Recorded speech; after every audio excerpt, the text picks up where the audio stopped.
Hi, welcome. This class will help you get coach certification and will help you keep it also. I'm Julia Stewart, and we'll be talking about exciting new changes and opportunities in IAPPC certification. We'll talk about why certification is more important now than it ever has been before, and requirements for IAPPC certification and why we think you'll probably want it. Also, some new designations that we will have here at IAPPC and how you can qualify for them. Also, how to keep your certification, a little bit about new documents and more for our members. So here we go. All right, so as I said, coach certification is much more important now than it was previously. So I've been coaching for well over 20 years. And if I didn't say my name, I'm Julia Stewart. Sorry about that. So I have been training and certifying coaches for about 20 years.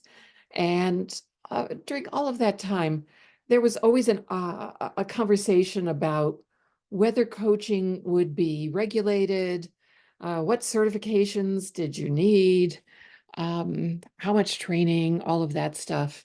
And there was always a concern that we would be regulated, and coaches didn't want to give up their freedom, and they didn't want the government looking over their shoulders, and they didn't want to fill out a lot of paperwork.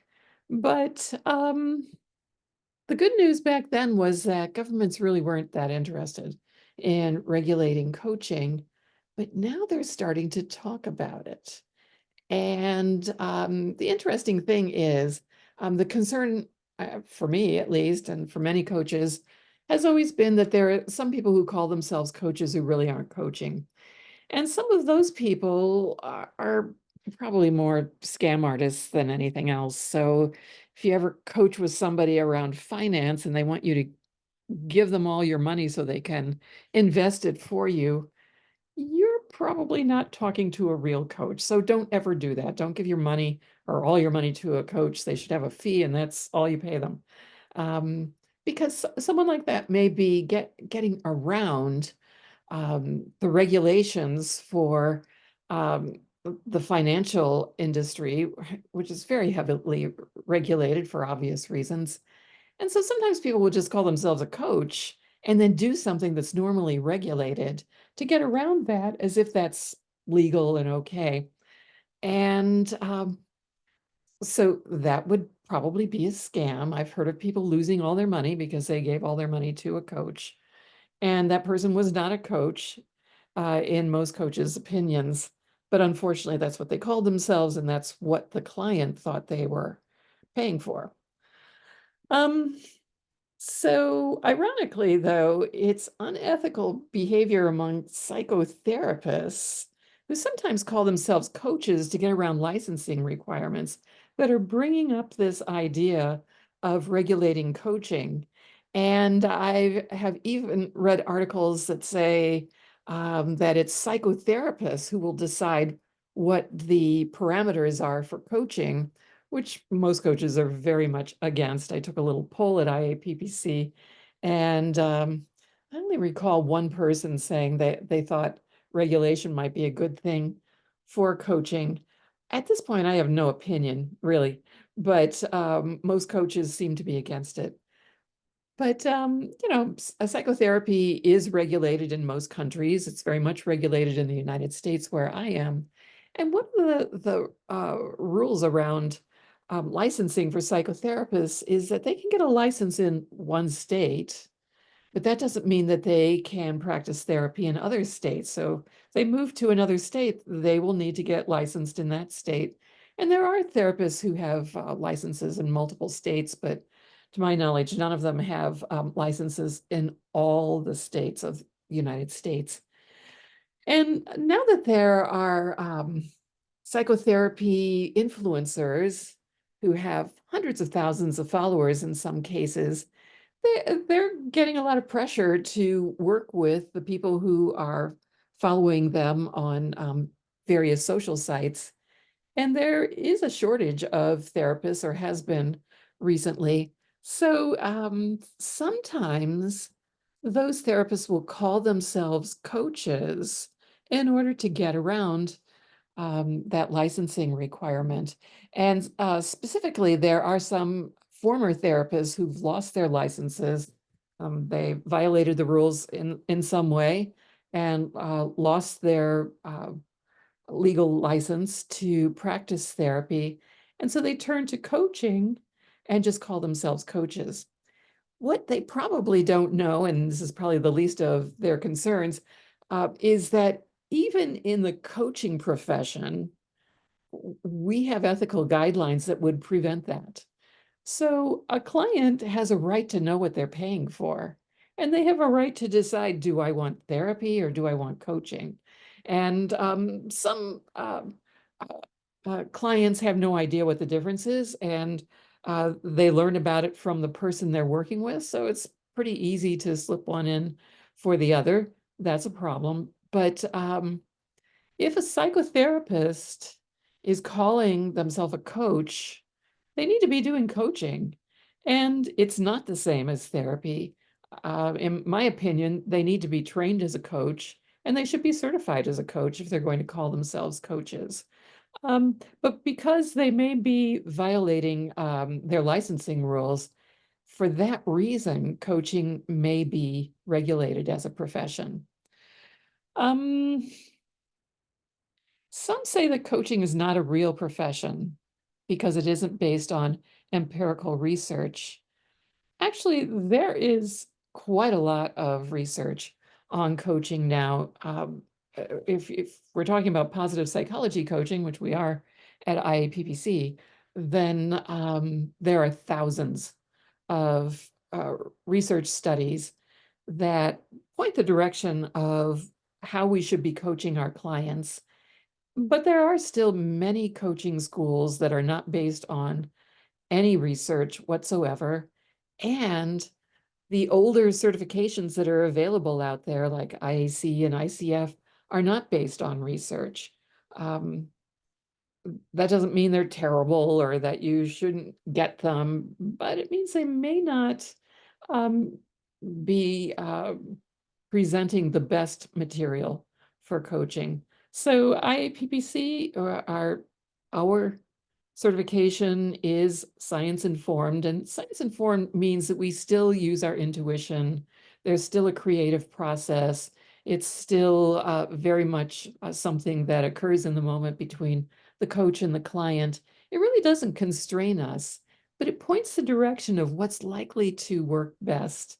And we still fall back on something that most effective coaches do, which is to present possibilities to our clients and invite them to choose what direction they want to go in, which can include none of the possibilities that we've presented. So it's always up to the client ultimately, but we can narrow down the possibilities of what's going to work best by paying attention to the research. So I'll just share something that is in our test. I'm not going to give you the exact question or the exact answers, but one tool that's been used in positive psychology for many years is gratitude. So people who practice gratitude on a regular basis are generally happier than other people. And they may have a certain humility about them, which is very refreshing in today's world. It seems like we're all getting more and more arrogant, but um, gratitude helps us to appreciate the world around us and appreciate the people in our lives and to really focus on what matters most in life rather than constantly reviewing our problems and going over arguments in our heads or whatever our bad habits may be. Gratitude can really lift us out of that. But as more research has been done on gratitude, it turns out it's not a one-size-fits-all tool. So a coach might introduce a gratitude practice early in a coaching relationship with a client just to help increase the positivity in the client's general outlook. And by increasing positivity, we're also increasing relaxation for the client. So just to simplify things a whole lot, generally, when people are thinking positive thoughts, saying positive things, doing positive things, they're in a pretty relaxed state. It feels good. That's partly why, because it's relaxed. And when they're complaining or they're worrying or they're dreading what's going to happen next, they often are in a negative state and they're more stressed. So gratitude is just one of many, many tools that we have in positive psychology coaching that help us to help our clients um, take a more positive outlook, because when people have a more positive outlook, they don't just feel better, they think differently and they think in ways that are more resourceful. So when we focus on a problem, we're more stressed, and the possibilities that we see get narrower and narrower, and we get stuck. That's why people hire coaches. They want a better life, and they're struggling to create it. So we help them with that by helping expand their thinking by getting into a more positive state and thereby relaxing a bit more. And when we are in that state, we tend to think more creatively. We tend to see the big picture. And if we're coaching clients, we tend to be able to find solutions to our own problems without the coach telling us. So coaches aren't advisors. Generally, we generally give no advice, and people wonder how it is we can even help clients. It's because we help them think better, and it has a lot to do with positive versus negative, which also plays into stressed versus non-stressed. So that's what coaching is all about, and positive psychology gives us a lot of tools.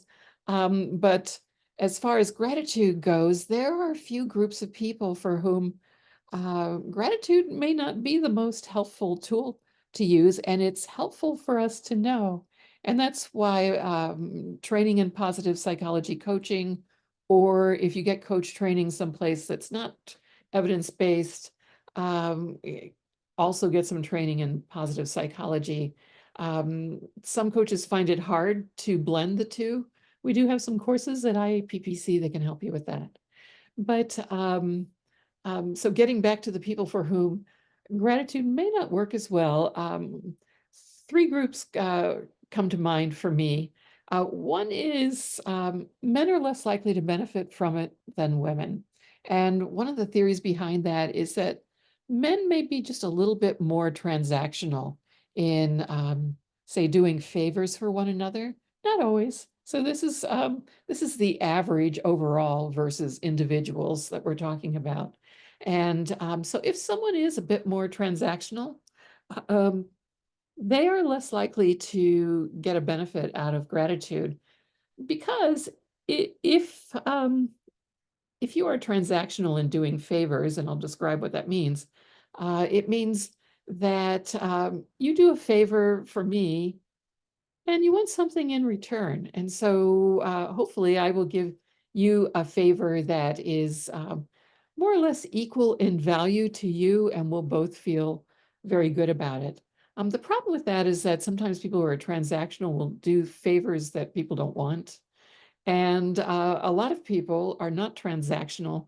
They might more be people who pay it forward. So they may not pay you back, but they might help someone else because you help them, which creates a virtuous cycle, which is great for everyone. People who pay it forward are more likely to appreciate gratitude because, as someone once said to me, this is someone who I found to be extremely transactional. They once said, I hate it when people do favors for me without my asking, or who give me surprise gifts.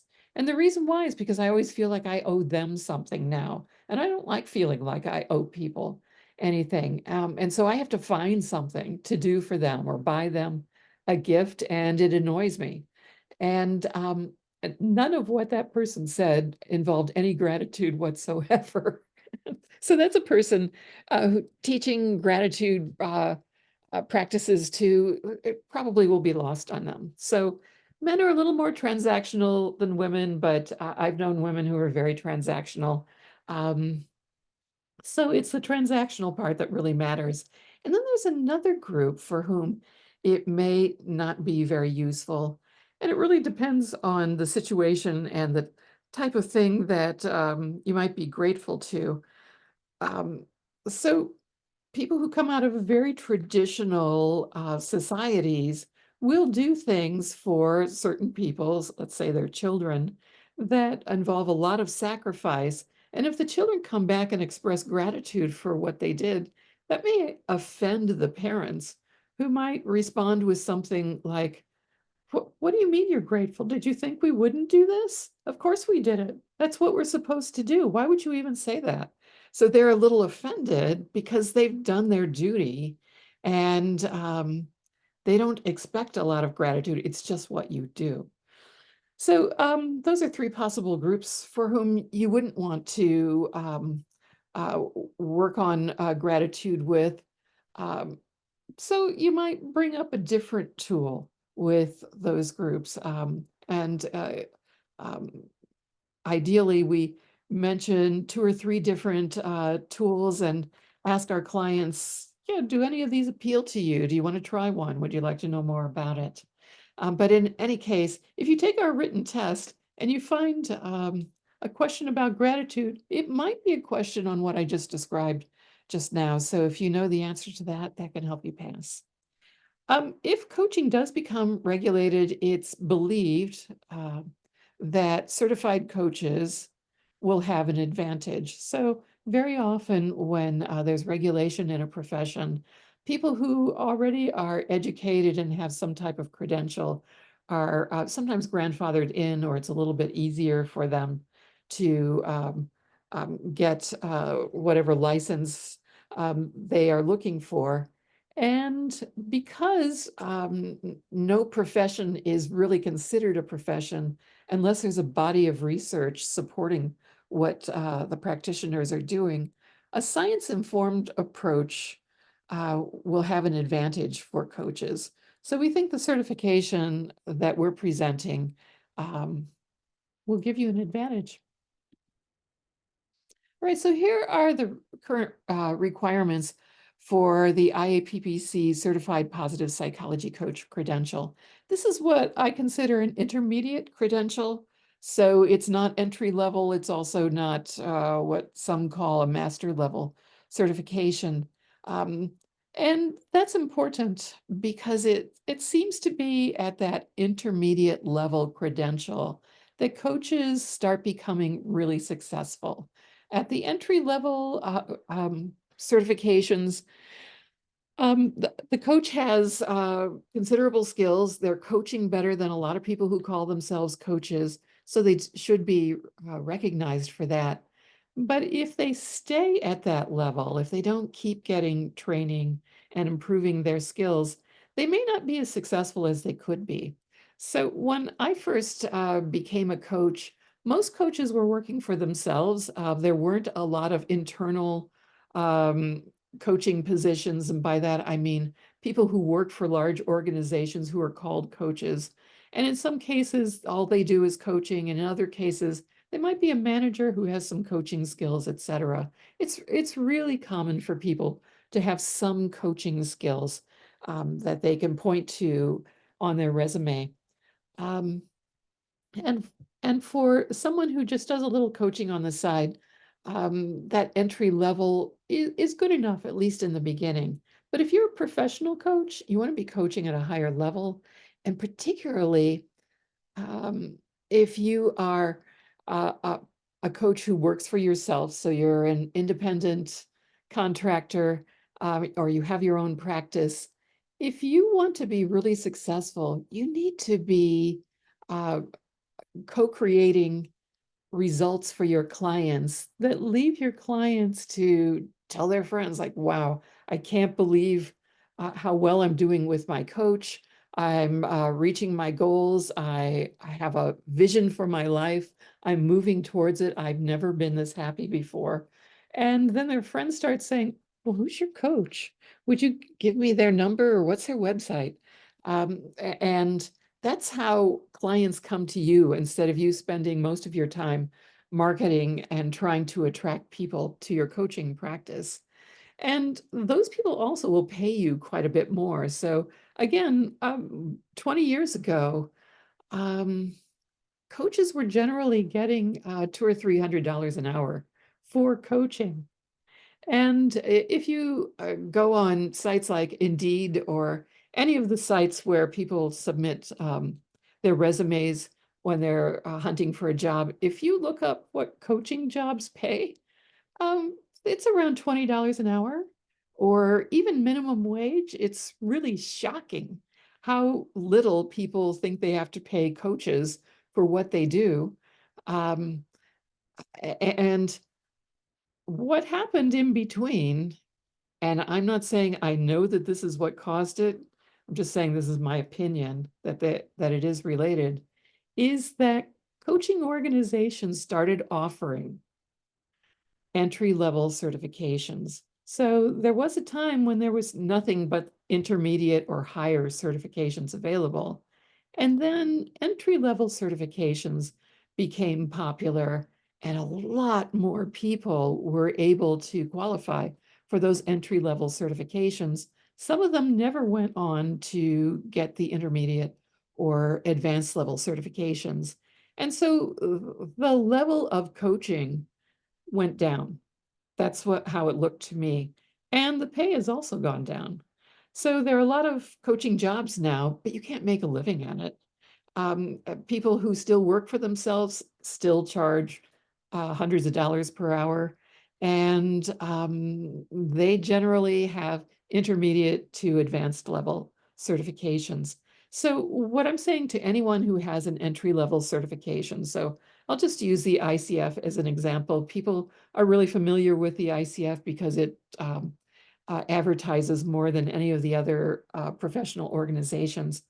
It has 3 levels of certification, and I know they're developing some other certifications for like group coaching, et cetera. But the 3 levels are ACC, PCC, and MCC.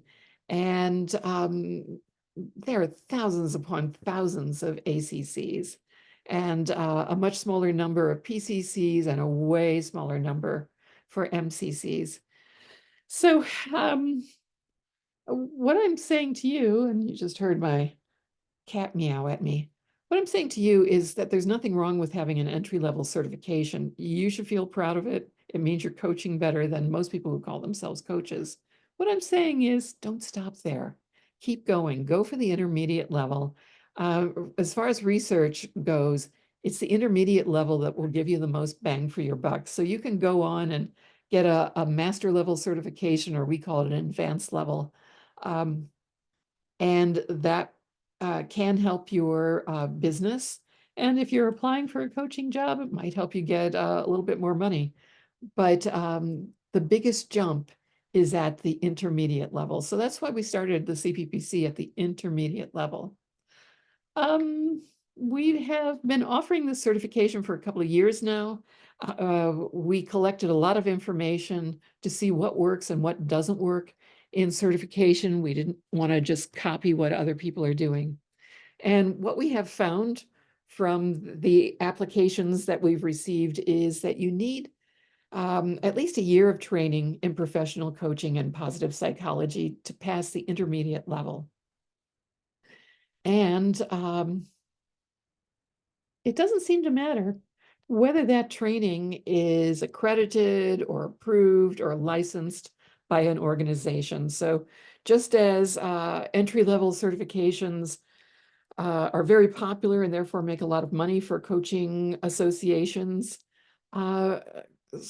coaching school accreditations or approvals or licenses can be a major source of income for those organizations. We're finding that those accreditations don't really matter. And I always assumed that they probably did matter. In fact, I owned an accredited school for many years. It was licensed by one organization and accredited by another.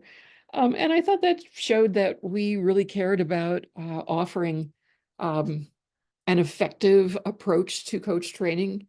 So I thought it was well worth the money. And As far as perception goes, perhaps it was, but as far as actually passing, it doesn't seem to matter, not for our certification. And if anything, you need more information as a certified positive psychology coach than for just certified coaching, because you also need to understand positive psychology. So you need at least a year of training in professional coaching and positive psychology. Doesn't matter if it's accredited or approved by any coaching organizations. And I'll just mention that as far as I know, none of the coaching associations that offer certification have been accredited by anybody themselves. So they just set themselves up as experts, and if you believe in them, that's great. And if you don't, you don't. So just keep that in mind. Then we also require at least 9 hours of coaching with a certified coach. And while we're on the subject, I'll just compare that to the ICF. They require what they call mentor coaching. We consider mentor coaching to basically be tutoring or one-to-one training, which can be great. If you want to do that, you can. I would recommend that you do it with an IAPPC certified coach, because our certification and coaching style is different from the ICF. In fact, I would really recommend that you work with an IAPPC coach, but we'll accept this if it's a certified coach from another organization like IAC or ICF or one of the others. The reason why is because we want you to have the experience of being a coaching client. It's an additional way of learning how to be a great coach by experiencing coaching as a client yourself. And 9 hours is a pretty minimal amount. I would highly recommend that you work at least a year with a coach. The first 3 years of my coaching career, I had 3 different coaches, and I worked with each one of them for about a year. And that helped set me up for success. And I would highly recommend that you give yourself everything you need to be successful. Don't hold back. And having your own coach is part of that. And then we have a 100-question online test you need to pass with a score of 80% or higher. The questions are about coaching, they're about positive psychology, and they're about coaching ethics. And you can find our coaching ethics on our website at positivepsychologycoach.org. And yeah, we are not primarily a training organization, but we do have some trainings that help our members pass the certification. You're not required to take any of our trainings. You can get all of your training at another organization, and many of our certified coaches have done just that. And then once you've passed the certification, to keep it, you need to pass a short test on updated research every 3 years. So this is kind of like what's great about a science-informed certification, and then also kind of the downside of it is new research is always coming out. So just as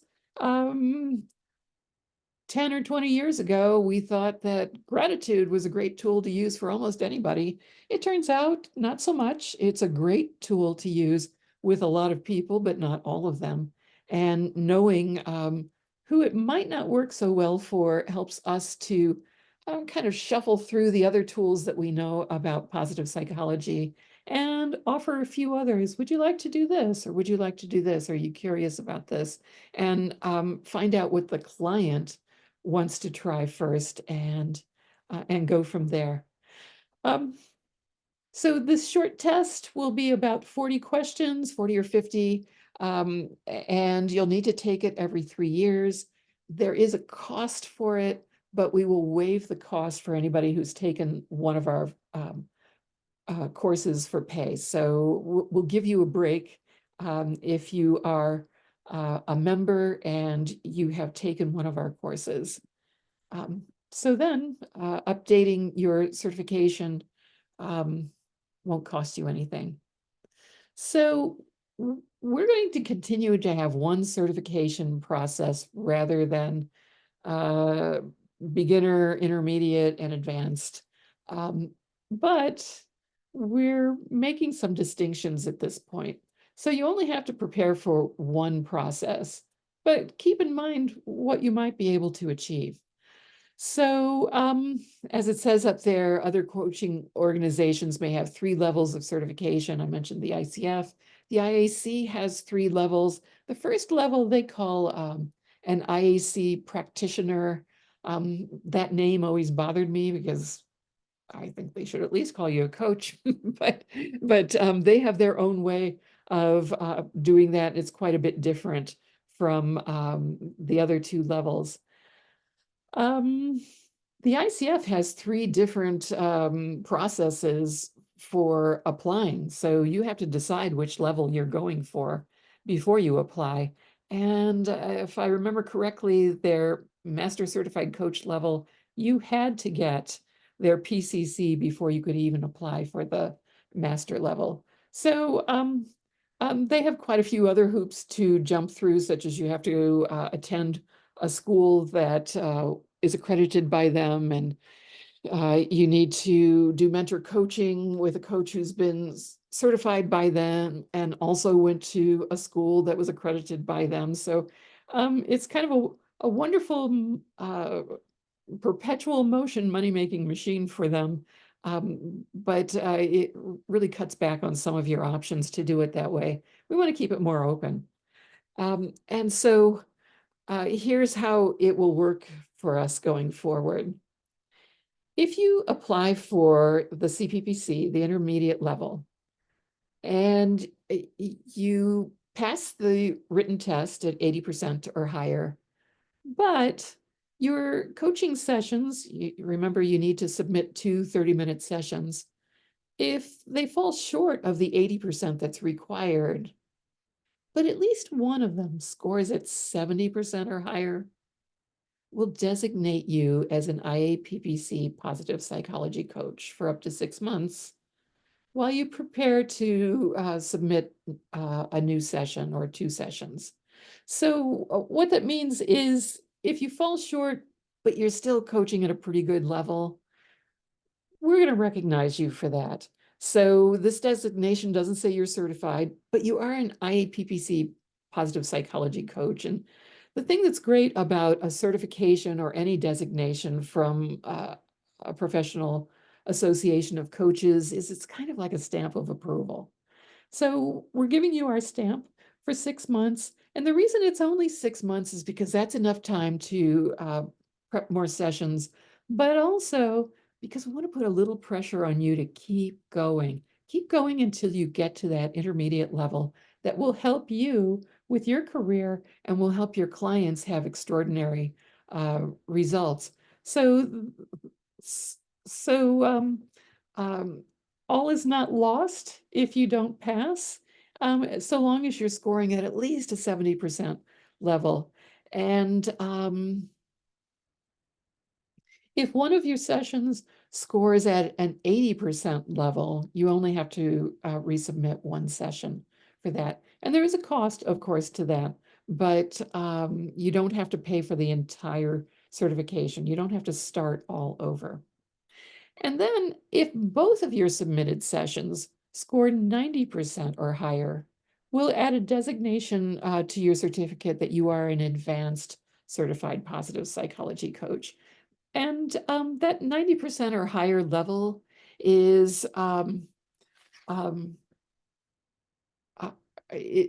as I said, the results are usually more positive. They do help you with your career. It's not as big a bang for the buck in terms of making you a successful coach, but it does help you stand head and shoulders above everybody else. So there's a lot to be said for that. So what we want is for as many of our members to become certified positive psychology coaches, even if it takes some a little bit longer. If you can coach at a level of 70% or higher, you're coaching better than a lot of coaches. So feel proud of that. Just keep going. And if you're coaching at a level of 90% or higher, that's an extraordinary accomplishment. and we want to add to your designation. So you'll be an advanced certified positive psychology coach. So cool. And then how to keep your certification. I mentioned it a little bit, but IAPPC certification is for 3 years. We've said that from the beginning, but we didn't talk very much about what you would do to keep your certification. So we're doing that now. As I said a little earlier, we've been certifying coaches for about 2 years now. We've collected a lot of information about it, and we think we know what we're doing. We may adjust it more going forward. Just as with empirical research, we're always moving a little bit closer to what seems to be the actual reality or the actual truth of something. So finding what really works the best is what we are trying to do. Every 3 years, you'll be asked to take a short test that reflects updated research on coaching and positive psychology, just as I said a little earlier. And this is to help you keep your knowledge and skills up to date. It's primarily about knowledge. We're not going to ask you to submit more coaching sessions. We're going to assume that if you're still coaching at a pretty high level. But that knowledge means that you need to keep educating yourself. So you can do that by taking courses, or you can do it by reading books. The information that I gave you on gratitude practices comes from a book called Gratitude that came out a couple of years ago, put out by the Greater Good Science Center. And it has several articles in it about research by different researchers and what they're finding when they study gratitude. And there are books like that coming out pretty much all the time. It's hard to keep up with all of them, and that's one of the reasons why some coaches prefer to take courses. You can take those courses from us, and you can take them from other people. There are a lot of good courses out there. You can also learn some, although this is kind of hit or miss, by watching videos that might be on YouTube. Not so much TikTok. You need to get a little more involved, spend a little more time with your learning if it's going to be valuable and help you pass your skills. But also in various webinars that we do at IAPPC, I try to share little tips on things that we're looking for in the test. So I don't have any one webinar that tells you all the questions on the test and what the answers might be, but I do share information along the way so that if you're paying attention, you probably can answer those questions when you get to the test. And I know some folks are, uh, they've got kind of a test phobia. They hate taking tests and they worry about it. And I understand that if you had a bad experience test taking when you were a kid, it may still be impacting you now. What I want you to know is you can retake the test. And we don't consider there to be any shame in doing that. One of the tests that I took for certification when I was a new coach, I had to take it a second time. And I know pretty much every coach out there has had to take a test more than once because they're hard tests. It's a lot of information to know. And you may just be missing a little bit of that information. So no shame in it. You can retake it. We're happy to let you do that. Um, and let's see, where am I on this list of stuff to do? So yeah, so this short test that you take every 3 years after you become certified, um, there's a $75 fee for it. But as I said, we waive that fee for um, anyone who has taken any of our courses at IAPPC on positive psychology coaching. So if in that 3-year period that you were certified, you took one course from us, not a free course, we also have free courses, which will get you started with your positive psychology coaching training odyssey. Um, but if it's a paid course that you took from us, we'll waive the $75 fee. And a lot of our certified coaches do take those courses. So we focus on things that you may not have been exposed to before. So we just did a course on neuroscience, and success in coaching. And there's some really interesting neuroscience discoveries about what can stop a person from being successful. And then that whole idea called the science of manifesting, or whatever you want to call it, um, that there actually is a neuroscience behind it. It's not a magic trick. You are not controlling the universe, but you are making it more likely that you will be successful. And so courses like that can help coaches be more effective as coaches, can help you to be more successful as coaches, and can help you with taking tests like the one I'm talking about here. So, yeah, so we encourage you to keep your positive psychology coach training updated. And virtually all the certifying bodies in coaching charge fees for keeping your certification. Most of them don't require you to take a test. So if you really hate tests, maybe you won't want to take ours. But we try to keep this as friendly and affordable as we can. And you can take those updated courses anywhere you want, but you'll get a waiver if you take it from us.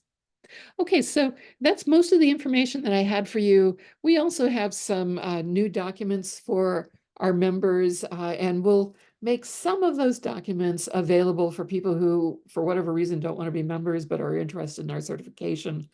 It's more expensive, the certification is, if you're not a member, but you're welcome to do it that way if you want. So we're starting to release documents that show our coaches what they're being graded on and how they can prepare their coaching sessions so that they're more likely to pass, and what areas they may want to focus on the most. So I've already mentioned gratitude. I would say strengths, particularly character strengths. So there are a number of theories around strengths out there. The one that we use primarily is the theories around character strengths and virtues. And that's because the research is in the public domain, so we can see the research into them. It's not proprietary as it is with other organizations like the Clifton Strengths. I've always really liked them, but you're going to have to take the Clifton training, and it can be quite expensive. And uh, we find that the character strengths are more user-friendly for our members. So character strengths, I would say if you only know one theory in positive psychology and you want to be a positive psychology coach, you better know about strengths theory, because strengths are action-oriented and coaching is action-oriented. The conversation you have is the catalyst for the actions that your client will take, and the actions they take are the catalyst for what they get in the long run. So you don't create value for your client creates the value by getting into action, and by understanding their top strengths, their signature strengths, if you will. It can be easier for them to make choices in how they want to proceed. And the more you know about that theory, and it's been built out quite a bit over the last 2 or 3 decades, there's a lot to know. You can go a long way with strengths theory in coaching. But if you want to be a really great coach, I highly recommend you learn the other theories as well, because there are a bunch of them. And the more the more versatile you are, the more you can meet the needs of every client you meet. Okay, so I think we've pretty much covered this. Thank you so much for being here. And if you're not already a member and you are curious about us, go to Certified Positives. Oh, excuse me, that's not really our address. Almost gave somebody else's address. Go to positivepsychologycoach.org. That's our address, and you can find out a lot more about it. And if you join, we have a thriving community and lots more for you to learn. So, hope to meet you on your journey, and take care, everybody. Bye-bye.